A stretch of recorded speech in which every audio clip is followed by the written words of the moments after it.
আসসালামু আলাইকুম। আজ আপনাদেরকে আমি তৈরি করে দেখাবো মিষ্টির দোকানের মতো হুবহু আম সন্দেশ কীভাবে তৈরি করা যায় সেই রেসিপিটি আপনাদের সঙ্গে শেয়ার করব। দেখে নিশ্চয়ই বুঝতে পারছেন আম সন্দেশগুলো দেখতে হুবহু মিষ্টির দোকানের মতো হয়েছে।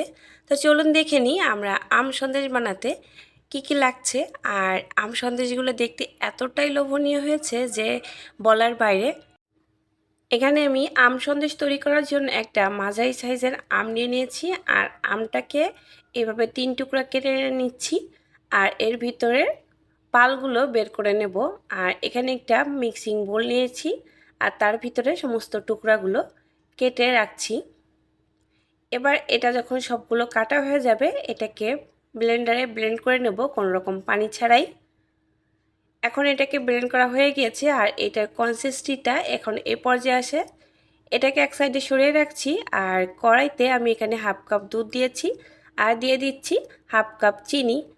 এই চিনিটা যখন একবার ফুটে উঠবে তখন এর ভিতরে দিয়ে দেব আগে থাকতে রেডি করে রাখা 1 কাপ ছানা।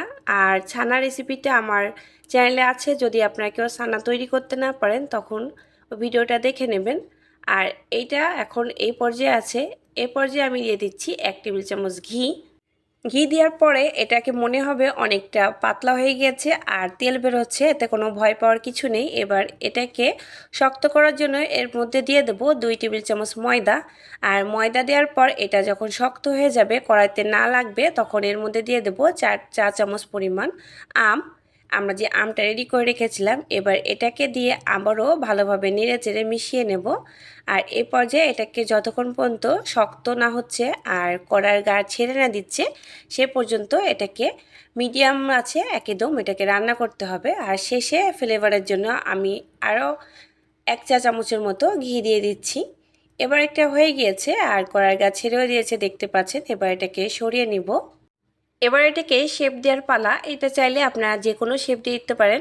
আমি হাতটাকে ভালোভাবে ভিজিয়ে নিয়েছি আর একটা লাড্ডু আকারের করে নিচ্ছি। আর প্রথমে লাড্ডু আকারে করার পর এরকম আমের শেপ দিয়ে দিচ্ছি। এতে করে দেখতে খুবই লোভনীয় লাগবে। আর ডিজাইনের জন্য আমি আমের যে বোটা থাকে একটা লবঙ্গ দিয়েছি।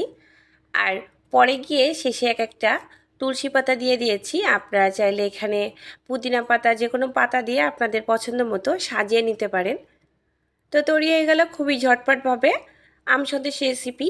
তো আপনাদের কাছে আজকের রেসিপিটি কেমন লাগলো? ভিডিওটি ভালো লাগলে লাইক কমেন্ট শেয়ার করতে ভুলবেন না। আর আপনি যদি আমার চ্যানেলে নতুন হয়ে থাকেন অবশ্যই চ্যানেলটিকে সাবস্ক্রাইব করবেন। আজ এ পর্যন্ত, দেখা হবে আবারও নতুন কোনো ভিডিও নিয়ে। আল্লাহ হাফেজ। আসসালামু আলাইকুম।